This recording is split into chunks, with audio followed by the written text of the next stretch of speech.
روز کا ذکر ہے کہ شہزادی گل صنوبر محل کے باغ میں جھولا جھول رہی تھی۔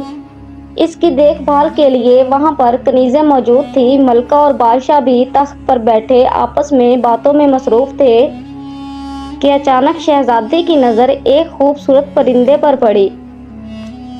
اس پرندے کا رنگ سنہری تھا اور اس کے سر پر ایک تاج بنا ہوا تھا۔ وہ درخت پر بیٹھا تھا۔ اس کی خوبصورتی دیکھ کر شہزادی گل صنوبر دنگ رہ گئی۔ وہ جھولے سے اتر کر اس درخت کے قریب آ گئی جس پر وہ خوبصورت پرندہ بیٹھا ہوا تھا۔ اس نے پرندے سے کہا، تم کتنے خوبصورت پرندے ہو، آؤ میرے پاس آ جاؤ، میں تمہیں کھٹی میٹھی رس بھریاں کھلاؤں گی۔ اس کی بات سن کر پرندے نے کہا، میرا دل تو بہت چاہتا ہے کہ میں بھی آپ جیسی خوش اخلاص لڑکی کے ساتھ رہوں، مگر میں تو نگر نگر کی سیر کرنے کے لیے نکلا ہوں، اس لیے اب چلتا ہوں۔ یہ کہہ کر اس نے اپنے پر پھڑپھڑائے اور وہاں سے اڑ گیا۔ شہزادی صنوبر کو بہت حیرت ہوئی کہ وہ خوبصورت پرندہ انسانوں کی طرح باتیں کرتا تھا۔ وہ بھاگ کر بادشاہ کے پاس آئی اور بولی، ابا حضور، مجھے وہ بولنے والا پرندہ چاہیے ابھی اسی وقت۔ پہلے تو بادشاہ کی سمجھ میں کچھ نہیں آیا کہ شہزادی صنوبر کیا کہہ رہی ہیں، مگر جب کنیزوں نے بتایا کہ درخت پر ایک سنہری پرندہ آ کر بیٹھا تھا اور وہ انسانی زبان میں باتیں کرتا تھا، تو بادشاہ نے کہا، بیٹی، میں نے کہانیوں میں تو سنا ہے کہ پرستان میں کچھ ایسے پرندے بھی ہوتے ہیں جو انسانوں کی طرح باتیں کرتے ہیں۔ وہ پرندہ پرستان سے ہی آیا ہوگا، ہو سکتا ہے وہ کل پھر آئے۔ اگلے روز شہزادی صنوبر انتظار ہی کرتی رہی، مگر وہ پرندہ دوبارہ نہیں آیا۔ اس کی فکر میں شہزادی نے پورے دن نہ کچھ کھایا اور نہ کچھ پیا۔ جب رات ہوئی تو وہ بالکل ہی نا امید ہو گئی اور ملکہ کے گلے لگ کر رونے لگی۔ ملکہ نے شہزادی کو بہلانے کی بہت کوشش کی، لیکن شہزادی صنوبر اس پرندے کو دل سے نہ نکال سکی۔ اپنی چہکتی بیٹی کی اداسی دیکھ کر بادشاہ بھی پریشان ہو گیا۔ اس نے بہت سارے کھلونے منگوا کر شہزادی گل صنوبر کو دیے، مگر اس نے ان کھلونوں کی طرف آنکھ اٹھا کر بھی نہیں دیکھا۔ جب 2-3 روز اسی طرح گزر گئے تو ملکہ اور بادشاہ کی تشویش میں اضافہ ہو گیا۔ شہزادی گل صنوبر ان چند روز میں نہایت ہی کمزور ہو گئی۔ انہیں یہ ڈر تھا کہ وہ کہیں بیمار نہ پڑ جائے۔ بادشاہ کے ذہن میں ایک خیال آیا۔ اس نے سوچا کہ وہ شہزادی کے ساتھ پرستان جا کر اس پرندے کی تلاش کرنے کی کوشش کرتا ہے اور وہ خوش ہو جائے گی۔ یہ بات اس نے جب ملکہ کو بتائی تو وہ بولی، اگر آپ اس سفر پر روانہ ہوئے تو حکومت کون چلائے گا؟ اس پرندے کو تلاش کرتے کرتے نہ جانے کتنے دن لگ جائے۔ اسی دوران رعایا کی خیر خبر خیر گیری کون کرے گا؟ آپ ایسا کریں کہ یہ اعلان کروا دیں کہ جو عجیب و غریب پرندے کو لے کر آئے گا اسے انعام میں بہت سی اشرفیاں دی جائیں گی۔ بادشاہ کو ملکہ کی یہ تجویز بہت پسند آئی اور اس نے یہ اعلان کروا دیا۔ انعام کا سن کر بہت سے لوگ قسمت آزمانے کے لیے نکل کھڑے ہوئے۔ پرستان بہت دور تھا اور اس کا راستہ بھی بہت خطرناک تھا۔ راستے میں بہت سے پہاڑ تھے، دریا تھے، جنگل تھے اور جنگلوں میں خونخوار درندے بھی تھے۔ بہت سے لوگ اونچے اونچے پہاڑوں پر نہ چڑھ سکے، بعض دریا کو عبور نہ کر سکے، کچھ لوگ جنگل میں درندوں کو دیکھ کر ہمت ہار بیٹھے۔ غرض یہ کہ کوئی بھی پرستان سے اس پرندے کو لانے میں کامیاب نہ ہو سکا۔ ایک روز 2 نوجوان بادشاہ کو ملنے اس کے محل میں آئے اور بادشاہ سے پرستان جانے کی اجازت طلب کی تاکہ وہاں سے اس پرندے کو ڈھونڈ کر لا سکے۔ بادشاہ نے انہیں اجازت دے دی اور تاکید کی کہ وہ اس پرندے کو لے کر جلد سے جلد واپس آنے کی کوشش کریں، کیونکہ شہزادی صنوبر کی حالت دن بدن بگڑتی جا رہی تھی۔ دونوں نوجوان اپنے اپنے گھوڑوں پر سوار ہو کر اس خطرناک سفر کی طرف روانہ ہو گئے۔ ان میں سے ایک کا نام شہریار تھا اور وہ ایک لکڑہارے کا بیٹا تھا۔ دوسرے نوجوان کا نام سلیم تھا اور اس کا باپ ریشمی کپڑوں کا تاجر تھا۔ सलीम चूंकि एक दौलतमंद ताजर का बेटा था, इसलिए इसमें गरूर भी बहुत था। इसने शहरयार से कहा, तुम जाकर अपने बाप के साथ जंगल में लकड़ियां काटो और इन्हें गधे पर लाद कर शहर बेच कर आओ। तुम इन चक्करों में कहाँ पड़ गए हो? शहरयार ने इसकी बात का बुरा नहीं मनाया, मुस्कुराकर जवाब दिया, लकड़ियां तो मेरे अब्बा काट लेंगे, तुम इसकी फिक्र मत करो। हमारे बादशाह सलामत और इनकी मलका बहुत अच्छी हैं। वो दोनों अपनी रियाया का बहुत ख्याल रखते हैं। इन लोगों को अच्छे सलूक की वजह से हमारे मुल्क में शेर और बकरी एक घाट से पानी पीते हैं। अपने बादशाह सलामत की वजह से हम रियाया खुशहाल ज़िंदगी गुजार रहे हैं। अब इन पर बुरा वक्त पड़ा है तो हमारा भी फ़र्ज बनता है कि हम इनकी मदद करें। मुझे इनाम का लालच नहीं, मैं तो बस ये चाहता हूँ कि वो परिंदा जल्द से जल्द लाकर बादशाह सलामत के हवाले कर दूँ ताकि इनकी बेटी खुश हो जाए और हमारे बादशाह सलामत और मलका की फिक्र दूर हो जाए। वो बातें करते करते काफ़ी दूर निकल आए थे। इस वक्त वो एक मैदान में थे जिसमें कहीं कहीं बड़े दरख्त भी नज़र आ रहे थे। एक दरख्त के नीचे इन्होंने एक बूढ़ी औरत और इसके शौहर को देखा। शहरयार और सलीम को आता देखकर बूढ़ा शख्स खड़ा हो गया और उन्हें रुकने का इशारा करने लगा। ओ बूढ़े शख्स, तेरा दिमाग खराब है जो हमारा रास्ता रोक रहा है? सलीम ने निहायत गुस्से से कहा और घोड़े पर बैठे बैठे झुककर एक हाथ से धक्का देकर बूढ़े को जमीन पर गिरा दिया। घोड़ा भागता हुआ आगे निकल गया। बेचारा बूढ़ा जमीन पर गिर पड़ा। उसे गिरता देखकर इसकी बीवी चीख चीख कर दहाइयाँ देने लगी और उसे ज़मीन से उठाने की कोशिश करने लगी। ये देखकर शहरयार जल्दी से घोड़े से नीचे उतरा, बूढ़े को ज़मीन पर से उठाया और बोला, मोहतरम बुजुर्ग, आपको चोट तो नहीं आई? बूढ़ा कराहते हुए खड़ा हो गया और बोला, बुरा हो इस बदबख्त का। मुझे पहले से पता होता कि वो ऐसा है तो मैं कभी उसे अपनी मदद के लिए नहीं रोकता।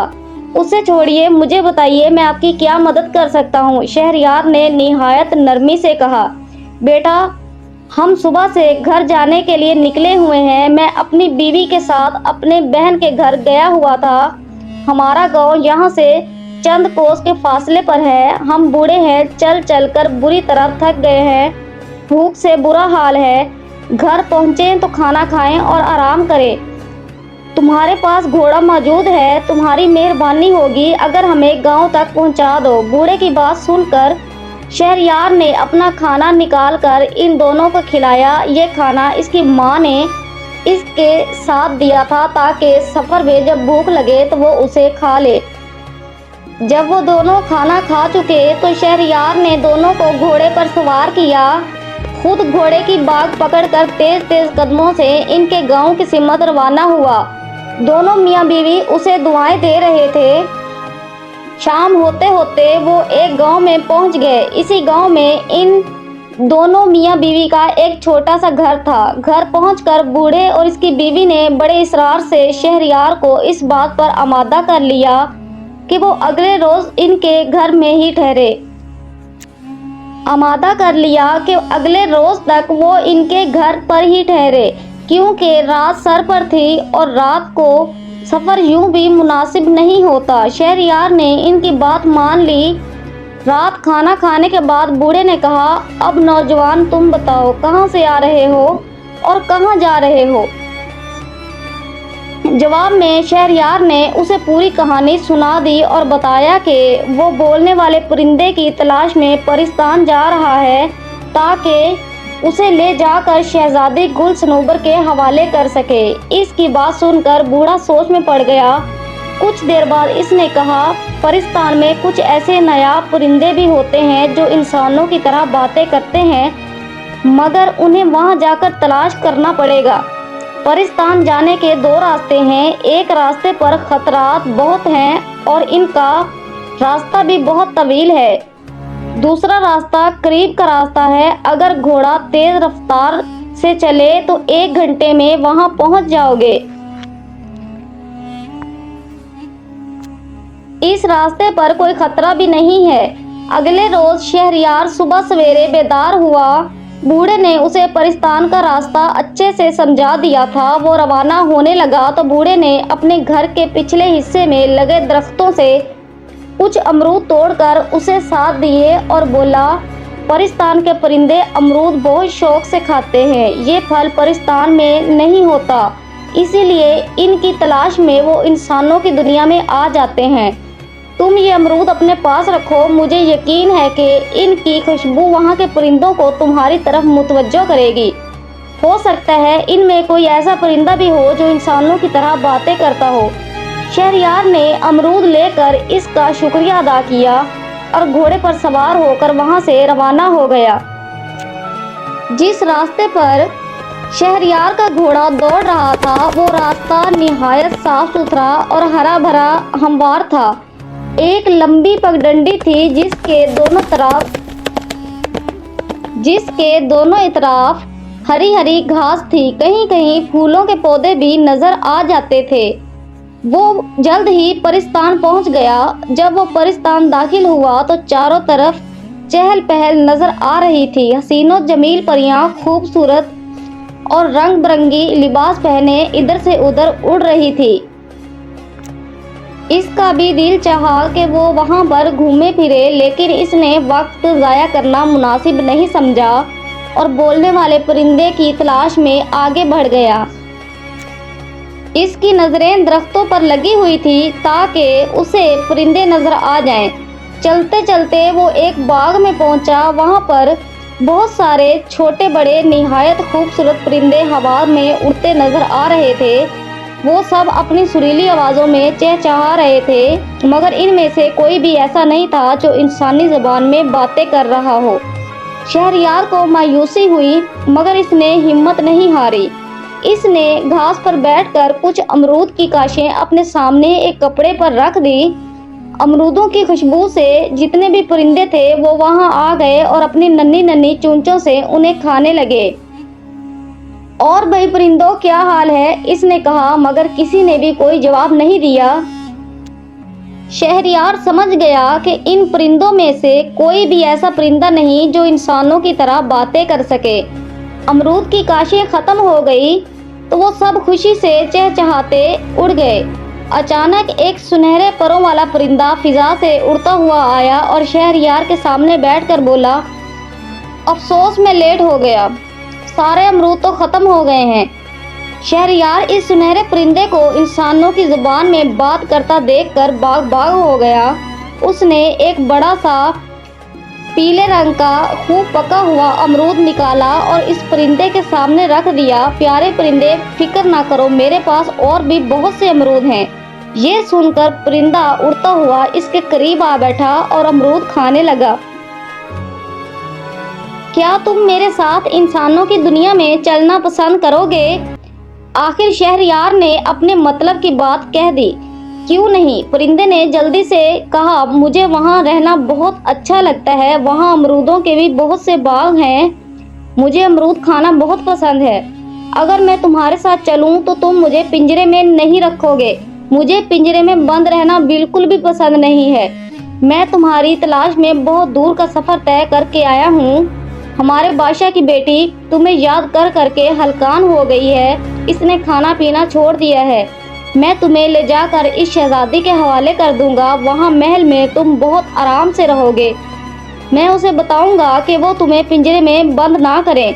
शहरयार ने कहा, मैं कुछ रोज़ पहले इस शहजादी से मिल चुका हूँ। मैं शहर शहर घूमने का आदी हूँ और इत्तेफाक से महल के बाग में मेरी इस शहजादी से मुलाकात हो गई थी।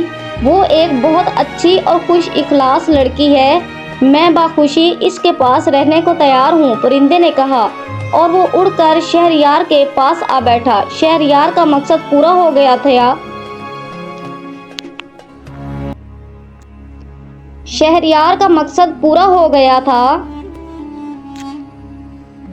लिहाजा वो वापसी के सफर के लिए रवाना हुआ। परिंदा काफी ऊंचाई पर इसके घोड़े के साथ साथ उड़ रहा था। अभी वो अपने मुल्क की हदूद में दाखिल हुआ ही था कि इसने सलीम को दूर से आते हुए देखा। इसकी हालत इंतहाई खराब थी। इसका जिस्म धूल मिट्टी से अटा हुआ था और कपड़ों भी بھی بہت بوسیدہ ہو گئے تھے۔ شہریار سمجھ گیا کہ پرستان جانے کے لیے سلیم اس راستے پر نکل گیا ہوگا جو اس بوڑھے نے بتایا تھا کہ بہت ہی خطرناک ہے۔ سلیم نے بھی اسے دیکھ لیا تھا، وہ اس کے قریب آیا، دونوں ایک دوسرے سے ملے۔ شہریار کے پوچھنے پر سلیم نے بتایا، مجھ سے بڑی غلطی ہوئی ہے جو میں انعام کے لالچ میں اس سفر پر نکل پڑا۔ پرستان کے راستے میں بڑے خطرے تھے، میں بڑی مشکل سے اپنی جان بچا کر بھاگتا ہوا یہاں تک پہنچا ہوں۔ شہریار نے اپنی کہانی سنائی اور بتایا کہ اس نے اس بوڑھے میاں کو اپنے گھوڑے پر بٹھا کر ان کے گاؤں پہنچایا تھا۔ بوڑھے نے خوش ہو کر اس کی مدد کی، اس کی وجہ سے وہ بولنے والا پرندہ حاصل کرنے میں کامیاب ہو گیا۔ وہ پرندہ تمہارے پاس ہے؟ سلیم نے حیرت سے پوچھا۔ شہریار نے آسمان کی طرف دیکھتے ہوئے اوپر اشارہ کیا۔ سلیم نے دیکھا کہ ایک خوبصورت سنہری پرندہ ان کے سر پر منڈلا رہا ہے۔ انہیں باتیں کرتا دیکھ کر پرندے نے چلا کر کہا، شہریار جلدی کرو، ایسا نہ ہو کہ رات ہو جائے۔ شہریار نے سلیم کو خدا حافظ کہا، اپنے گھوڑے کو چلنے کا اشارہ کیا۔ سلیم نے اسے جاتا دیکھا تو بولا، اگر میں ان بوڑھے میاں بیوی کے ساتھ برا سلوک نہیں کرتا تو مجھے بھی بولتا پرندہ مل جاتا، شہزادے کے پاس ایسے 2 پرندے ہو جاتے۔ اگر میں ان بوڑھے میاں بیوی کے ساتھ برا سلوک نہیں کرتا تو مجھے بھی ایک سنہری بولنے والا پرندہ مل جاتا اور شہزادی کے پاس 2 سنہرے پرندے ہو جاتے۔ میں نے اپنی بد اخلاقی اور غرور کی وجہ سے انعام حاصل کرنے کا موقع ہاتھ سے گنوا دیا۔ شہریار جب محل پہنچا تو سنہری پرندے کو دیکھ کر شہزادی گل صنوبر خوش ہو گئی۔ پرندہ بھی بہت جلد اس سے مانوس ہو گیا۔ شہزادی جہاں بھی جاتی وہ اس کے پیچھے پیچھے ہوتا۔ شہریار کے کہنے پر شہزادی گل صنوبر نے وعدہ کر لیا کہ وہ پرندے کو پنجرے میں کبھی نہیں رکھے گی۔ شہزادی گل صنوبر کو خوش دیکھ کر بادشاہ اور ملکہ نے بھی سکھ کی سانس لی۔ بادشاہ نے شہریار کی ہمت اور بہادری کی بہت تعریف کی۔ رات ہو گئی تھی، اس لیے بادشاہ نے شہریار کو گھر نہیں جانے دیا اور اسے شاہی مہمان خانے میں ٹھہرانے کا حکم دیا۔ اگلے روز حسب وعدہ بادشاہ نے شہریار کو بہت ساری اشرفیاں انعام میں دی۔ شہریار نے ان کا بہت شکریہ ادا کیا اور اشرفیوں کا تھیلا اپنے گھوڑے پر رکھ کر محل سے رخصت ہونے لگا۔ شہزادی گل صنوبر اپنے سنہری پرندے کے ساتھ اسے خدا حافظ کہنے آئی۔ شہریار محل سے نکلا تو اس کا رخ اپنے گھر کی جانب نہیں تھا، وہ بڑی تیزی سے اپنا گھوڑا دوڑاتا ہوا اس بوڑھے شخص کی جانب جا رہا تھا جس کی مدد سے اسے پرندہ حاصل ہوا تھا۔ وہ ان کے گاؤں پہنچا تو بیچارہ بوڑھا بیمار تھا، اس کی بیوی اس کی دیکھ بھال میں لگی ہوئی تھی۔ بیماری کی وجہ سے بوڑھا اپنے کام بھی نہیں کر پا رہا تھا، ایسے میں شہریار کی دی ہوئی رقم ان کے بہت کام آتی۔ شہریار کو دیکھ کر دونوں میاں بیوی خوش ہو گئے۔ شہریار نے اپنی کامیابی کی خبر انہیں سنائی، پھر اس نے بادشاہ کے دیے ہوئے انعام میں سے آدھی اشرفیاں بوڑھے کے حوالے کی اور بولا، آدھے انعام کے حقدار تو آپ بھی ہیں، اگر آپ میری مدد نہ کرتے تو مجھے وہ پرندہ کبھی بھی نہ ملتا۔ اتنی بہت سی اشرفیاں پا کر وہ دونوں خوش ہو گئے اور شہریار کو دعائیں دینے لگے۔ اس کے بعد شہریار اپنے گھر آیا، اس نے پوری کہانی اپنے ماں باپ کو سنائی اور بادشاہ سے ملا، آدھا انعام ان کے حوالے کیا۔ اس کے ماں باپ تو خوشی سے پھولے نہیں سما رہے تھے، وہ اس بات پر بہت خوش تھے کہ ان کے بیٹے نے اپنی محنت سے ایک ساتھ 2 نیکیاں کی ہیں۔ بادشاہ سلامت کو بھی خوشی ملی اور بوڑھے میاں بیوی کو بھی انعام کا آدھا حصہ مل گیا۔ انعام میں ملی اشرفیوں سے شہریار نے اپنا کاروبار شروع کیا۔ اس کے باپ نے بھی جنگل سے لکڑیاں کاٹ کر فروخت کرنا